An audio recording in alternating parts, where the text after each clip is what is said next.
आगे बढ़ते हैं सर। कुछ आज की जो गेनर और लूजर लिस्ट है इसकी कैटेगरी में आज जो सबसे पहला नाम है टॉप गेनर की लिस्ट में, वो आईटीआई का है सर। और यहाँ पर आज के दिन पर I think, sorry, Himadri special है सर। हिमाद्री स्पेशल केमिकल्स, और करीब 5-5.5% का मूव है। 4444 पर, 444 के आसपास में अभी ट्रेड कर रही है। और लगातार अगर हम देखें तो पिछले एक साल में -10% का रिटर्न बना है सर। क्या करना चाहिए सर यहाँ पे? HFCL ना? हाँ, HFCL हिमाद्री स्पेशल स्पेशलिटी। 445 वाला। हाँ, 445, राइट। आई थिंक देखो, डाउन साइड तो हो चुका है। जिस तरीके से लास्ट एक महीने में ये स्टॉक ऑलमोस्ट 495 से लेके कल का जो लो किया था 418 के आसपास, तो आई थिंक मोमेंटम अच्छा खासा एक वीकनेस डिस्काउंट हो चुका है और ओवर सोल्ड जोन में भी आ चुका था। तो आई थिंक यहाँ से अच्छा खासा मोमेंटम आना चाहिए। आई थिंक एटलीस्ट 460 470 तक तो ये मोमेंटम आना चाहिए। आई एम एक्सपेक्टिंग कि जो भी नेगेटिविटी ये स्टॉक के आसपास हो या इंडस्ट्री में है वो पूरा प्राइस्ड इन है। तो यहाँ से एक अच्छा वैल्यूएशन के हिसाब से यहाँ पे लेना चाहिए। ऑलराइट, चलिए। अगला जो काउंटर है सर, इसी में जो गेनर की लिस्ट में ही शामिल है, उसमें HEG का नाम शामिल है।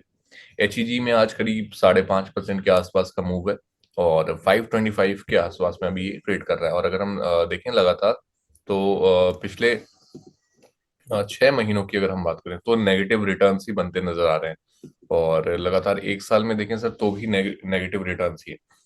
यहाँ से किस तरीके से सर अपसाइड आप देख रहे हैं? 445 के आसपास में ट्रेड कर रहा है, आज के दिन पर 6% की तेजी है। क्या करना चाहिए sir? HG right? HEG। HG अभी तो 525 के आसपास ट्रेड कर रहा है। तो I think just a minute sir. Price कुछ, हाँ, 525, राइट। हाँ, तो 520। आई थिंक यहाँ से अच्छा खासा मोमेंटम आना चाहिए। But again because of the volatility in the overall market, एक बार स्टॉप लॉस रखना चाहिए 490 के आसपास।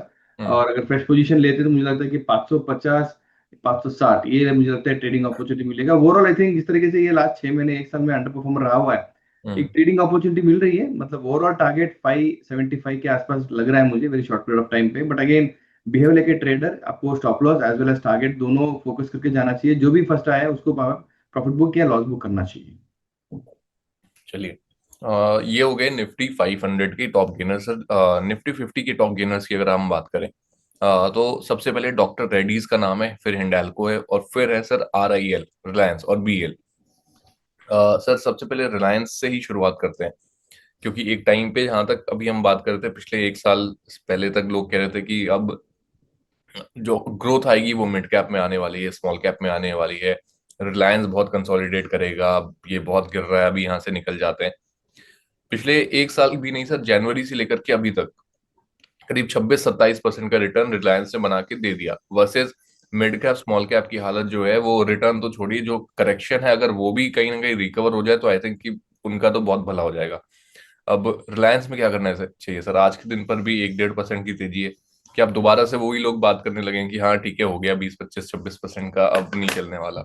क्या करें? देखो, हमेशा रिलायंस मैंने देखा है कि अपोजिट टू मार्केट मूड ही चलता है। आज की तारीख में आप देखोगे तो आई थिंक ऑलमोस्ट एक अच्छा खासा नियर टाइम हाई के आसपास ही चल रहा है। तो which is very good holding the market in terms of trend. But मुझे लगता है कि देखो, अपसाइड यहाँ से लिमिटेड ही रहेगा। स्टॉक अच्छा खासा मोमेंटम एक बार तो हो चुका है। 1510 के एक स्टॉप लॉस के हिसाब से मुझे लगता है कि इसको होल्ड ही करना चाहिए। टारगेट शुड बी 1600 1620 के आसपास। अगर इसके ऊपर कोई ट्रैक भी करना है तो मुझे लगता है कि जियो फाइनेंस को भी ट्रैक करना चाहिए। Because the both trends are very similar. और मुझे लगता है कि Jio finance has underperformed the way how Reliance has perform. तो मुझे लगता है कि इसके काउंटर के लिए अगर जियो फाइनेंस को किसी को लेना है तो मुझे लगता है कि यहाँ से एटलीस्ट 10-12 रुपए का मोमेंटम जियो फाइनेंस में आ सकता है। हम्म। तो दोनों को सर करंट जोन से बाई कर सकते हैं, रिलायंस को भी और जियो फाइनेंस को भी? रिलायंस में लिमिटेड अपसाइड के हिसाब से, बट मेजर अपॉर्चुनिटी है मुझे लगता है कि जियो फाइनेंस में दिख रहा है। ऑलराइट, चलिए। प्रशांत सर, जियो फाइनेंस की जो एक पूरा इकोसिस्टम था, बहुत हम देख रहे हैं 2-3 सालों से ये बातचीत चल रही थी, लेकिन अब इस साल जाके काम काफी दिखने भी लग गया है। सबसे पहले वो उनका म्यूचुअल फंड भी आ गया ब्लैक रॉक के साथ, ठीक है। उसके बाद से वो SIPs का जो वो क्या बोलते हैं, आई थिंक इस मतलब मंथली SIP का जो आई थिंक जो 250 रुपए की या 300 रुपए के आसपास की SIP है, ये सारी चीजें भी वो धीरे धीरे लेके आ रहे हैं। तो ओवरऑल जो फाइनेंस सेक्टर में एक इकोसिस्टम बदलने की बात थी सर, जहां पे पहले एक ब्रोकर अलग जगह पे, एडवाइजरी अलग जगह पे, सारी चीजें अलग अलग जगहों पे मिल रही थी। अब एक पूरा इकोसिस्टम उन्होंने एक ही प्लेटफॉर्म पर तैयार करने की वो कोशिश कर रहे हैं। चाहे वो लोन्स हों तो आपको म्यूचुअल फंड के अगेंस्ट लोन भी उसी ऐप पे मिल जाएंगे, रिचार्जेस हों, यूपीआई पेमेंट्स। कैसे देख रहे हैं सर ओवरऑल, क्या फाइनेंस का एक पूरा सुपर ऐप आ चुका है? आई थिंक उसके चक्कर में ही ये जो बना हुआ है अभी जियो फाइनेंस एक सुपर ऐप बनाने के लिए, it will cover everything which ever it touches the finance. मतलब आप देखो, टू व्हीलर लोन हो वो भी टच करेगा, इंश्योरेंस टच करेगा, हेल्थ इंश्योरेंस टच करेगा, ऑटो लोन टच करेगा, आपको म्यूचुअल फंड टच करेगा, इन्वेस्टमेंट टच करेगा। तो वो एक पूरा सेटअप तो बन चुका है एक बार। तो स्लोली स्लोली मुझे लगता है कि हर 3 से 6 महीने में कोई ना कोई एक सेक्टर, कोई ना कोई एक प्रोडक्ट उसको ग्रो करना चालू कर देगा। मैंने रिसेंटली एक टेस्टिंग किया था जियो फाइनेंस का इंश्योरेंस एडवाइजरी प्लेटफॉर्म को, जो उनका व्हाट्सएप पे चलता है, जहाँ पे मतलब इतना इंस्टेंट आपको एडवाइजरी मिलती है, जहाँ पे आपके एज और वो भी रिक्वायरमेंट डालते हो तो इमीडिएटली व्हाट्सएप से आंसर भी मिलता है। अगर वहाँ पे नहीं समझ में आया तो आपको कॉल करके भी वो समझाते हैं। मुझे लगता है कि वो एक अच्छा एक ट्रैक्शन में आ चुका है। I think another 6 months to 12 months इसमें प्रॉफिटेबिलिटी भी दिखना चालू हो जाएगा, तो then it would be a great move from the current level. मुझे लगता है कि 300 310 के रेंज में एक इन्वेस्टर के हिसाब से मुझे यहाँ से अकोमोडेट करना लगता है कि एटलीस्ट यहाँ से 2 साल के व्यू के हिसाब से मैं टारगेट बोलना नहीं चाहता हूँ, but again you will get a good momentum from the current levels. और चलिए, तो ठीक है, जियो फाइनेंस को लेकर के काफी ज्यादा ऑप्टिमिज्म है। फाइनेंस इंडस्ट्री के जो लोग हैं वो भी इसको लेकर के बातचीत कर रहे हैं, ऑप्टिमिस्ट दिखाई दे रहे हैं। और हो भी क्यों ना सर, अंबानी जी हैं ऊपर से, बहुत पुराना, मतलब 2-3 साल से बातचीत भी चल रही थी कि हाँ अब कुछ होने वाला है, अब कुछ होने वाला है। और फाइनली जब हुआ तो आई थिंक ब्लैक रॉक के साथ हुआ। और मतलब मैं बता रहा हूँ सर, ग्राउंड लेवल पे ये बात चल रही है कि अलादीन जो सॉफ्टवेयर है ब्लैक रॉक का ना, ये सारे ही म्यूचुअल फंड्स को कहीं ना कहीं पीछे छोड़ देगा। और आपको इसमें जो रिटर्न्स बनेंगे ना, वो जैसे अभी एचएफटी ट्रेडर्स का आया था एक, अभी मनी कंट्रोल पे अभी मैं देख रहा था, उन्होंने कुछ बहुत हाई फ्रीक्वेंसी ट्रेडर्स थे, उन्होंने कुछ बहुत कम टाइम में और 150-160 करोड़ का प्रॉफिट कर दिया। तो अब लोगों को लग रहा है कि जियो ने ब्लैक रॉक के साथ मिलकर के रिटेल ट्रेडर्स को वो एचएफटी ट्रेडिंग वाली कहीं ना कहीं फीचर्स वो देने का काम कर रहे हैं। तो ठीक है सर, देखते हैं कि रिस्पॉन्स तो बहुत अच्छा आया सर। मतलब 19-20 हजार करोड़ का पहले महीने में ही एसआईपी आ जाना, 17 हजार करोड़ का। तो आई थिंक विश्वास तो है। म्यूचुअल फंड इंडस्ट्री कैसे शेप अप होगी सर इससे? I think very strong. मतलब जिस तरीके से अभी भी आप देखोगे, it is just a tip of the iceberg. जितना एस आई पी आ रहे हैं अभी 30,000 हम्म। करोड़ के आसपास, मुझे लगता है कि आगे जाके उसको 50,000 करोड़ 1 लाख करोड़ तक भी जाने का मतलब गुंजाइश है मार्केट्स में, अगर मार्केट्स थोड़ा सा रिटर्न के हिसाब से देना चालू करेंगे तो। अभी फॉर एग्जाम्पल लास्ट 1 साल में देखो, हम्म। ओवरऑल मार्केट में तो कोई रिटर्न आया नहीं है। तो investors invested from last 12 months, they have not seen any return. तो उनको लिए अभी लग रहा है कि एफडी जो 6% देता था वही बेटर लग रहा है उनको। But obviously mutual fund is a minimum 3 to 5 years का व्यू लेके जाना चाहिए, जहाँ पे आपको hmm. FD plus something would be given. Obviously market उतना रिटर्न दे ही देता है। तो हम्म। अगर यही ट्रेंड चालू रहेगा तो मुझे लगता है कि म्यूचुअल फंड इंडस्ट्री में Jio plus BlackRock will obviously from the lowest level in the market share we can come up top 5 top 1 top 2। हमेशा देखा ही है कि मुकेश अंबानी जो भी करता है उनको टॉप 1 टॉप 2 में रहने की हैबिट है। तो मुझे हम्म। लगता है कि अगले 5 साल के हिसाब से आप देखोगे तो मुझे लगता है कि Jio finance will be traded very high in the current values. Alright, चलिए। सर अगला नाम इसी गेनर लिस्ट की ही है, और इसमें दूसरा नाम जो है वो एटर्नल का है। एटर्नल में आज 1 से 1.5% की तेजी, और जस्ट उसके नीचे ही जियो फाइनेंशियल भी है सर। तो एटर्नल में 1-1.5% की तेजी है, 304 के आसपास में ट्रेड कर रहा है सर। क्या करना चाहिए इसमें? अभी just morning before the show मैंने यही यही ट्रैक कर रहा था। मुझे लगता है कि अगर हम्म। शॉर्ट टर्म में किसी को ट्रेड करना है with target of at least 325 330 and hmm. With stop loss of very minimal of 295, मुझे लगता है कि अच्छा खासा ट्रेड है। इंडेक्स स्टॉक है और अच्छा खासा मोमेंटम भी दे रहा है, और लिमिटेड रिस्क से हिसाब से यहाँ पे ट्रेड अपॉर्चुनिटी बन रहा है।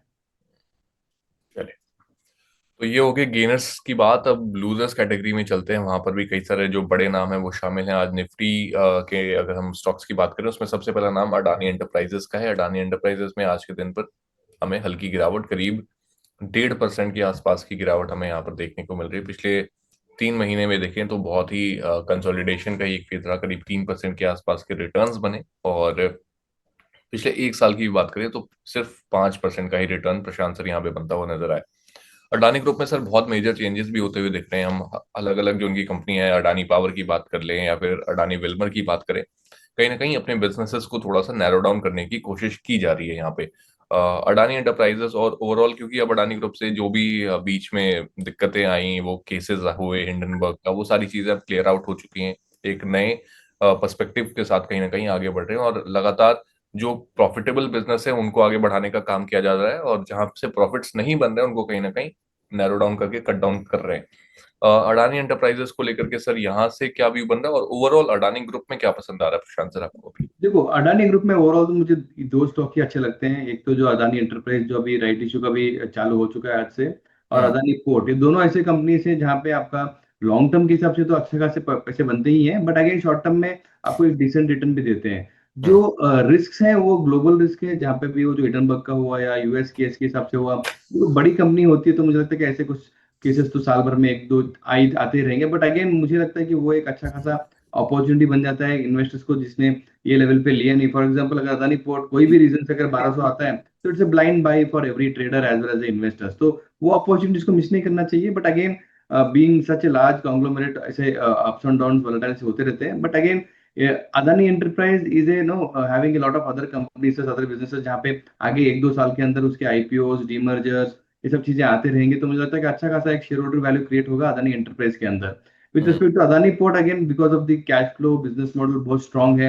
मुझे लगता है यहाँ से 1600 रुपये तो एटलीस्ट एक साल भर के वीक के हिसाब से भी लेंगे तो यहाँ से एक डिसेंट रिटर्न दिखता है मुझे अदानी पोर्ट के अंदर। बाकी अगर सीमेंट में देखते हैं तो मुझे लगता है कि अंबुजा एसीसी अभी भी अंडर परफॉर्मेंस है, तो Ambuja should be a stock one should focus as a portfolio stock. But again अगर ये लेवल पे देखना है तो पोर्ट और enterprise looks very good for me. Alright, चलिए, तो अडानी ग्रुप को लेकर के बात होगी सर। अगला नंबर है इन्फोसिस का, और इन्फोसिस में आज करीब 1% के आसपास की जो है गिरावट आज यहाँ पे है इन्फोसिस में, और करीब 1534 के आसपास ट्रेड कर रहा है प्रशांत सर। बाईबैक को लेकर के खबर भी है, 1800 रुपए पर बाईबैक कर रहा है, हमने लास्ट टाइम भी बात करी थी सर। यहाँ से क्या करना चाहिए 1534 के आसपास में? जो लोग इस वीक कुछ नहीं कर पाए, लाइक लास्ट वीक नहीं कर पाए, इस वीक कुछ मौका है सर यहाँ पे? देखो, इसमें एक मसला ये है कि जो टैक्सेबल इश्यूज चल रहे हैं with respect hmm. To the no buy back and all, तो वहां पे थोड़े इन्वेस्टर्स को सोचना पड़ रहा है कि मतलब क्यों कर करे, क्यों यहाँ पे देने के बाद टैक्स स्लैब में आ जाए। तो मुझे लगता है कि वो एक रीजन रहेगा, hmm. People will not subscribe to the buyback. But hmm. Again किसी का भी अगर टैक्स स्लैब बहुत कम में है, मतलब 7-8 लाख रुपए के पैकेज के अंदर है, हम्म।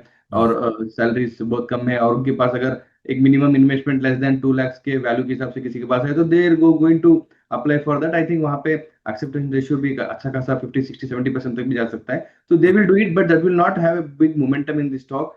बट ओवरऑल मुझे लगता है कि ट्रेंड एक बार प्रॉफिट बुकिंग जोन में आ चुका है, despite all the buyback stories. मुझे लगता है कि फिर से स्टॉक 1500 1510 के आसपास आके रुक जाएगा। ऑलराइट सर, आगे बढ़ते हैं सर। और बहुत एक फेर बदल भी हो रहा है सेंसेक्स के जो 30 जो कंपनी है उसके अंदर, और टाटा मोटर्स वहां से बाहर हो रही है, और इंडिगो को उसमें जगह दी जा रही है, जिसकी वजह से काफी अब इनफ्लोज भी बढ़ते हुए दिखेंगे, और कुछ आउटफ्लो भी बढ़ेगा सर टाटा मोटर्स में। सबसे पहले इंडिगो इंडिगो शामिल हो रहा है बीएसई में। सबसे क्या देख रहे हैं सर, कैसे, और इंडिगो में यहाँ से कितनी अपसाइड है? देखो, despite no coming into index, मैं बहुत पॉजिटिव हूँ इंडिगो में। कंसिडरिंग दी मार्केट शेयर, मतलब 60 to 64% market share airline industry में लेके वो ट्रैवल करता है। मुझे लगता है कि hmm. Any negativity with respect to the crude momentum can also be passed on to the customers. मतलब 200-300 रुपए ऊपर नीचे कर देंगे तो कोई दिक्कत होगी नहीं, बिकॉज 62-54% मार्केट कैप रहने के बाद आपको you cannot ignore Indigo in your travel itinerary. तो वो हिसाब से मुझे लगता है, बट टाइम बीइंग थोड़ा सा यहाँ पे सेलिंग प्रेशर है। I think good level to start buying would be 5600, target of 66,000 6200। ये मुझे लग रहा है at least short period of time पे। ओवरऑल लॉन्ग टर्म बहुत बुलिश हूँ मैं इस पे, because of the market cap what he is having.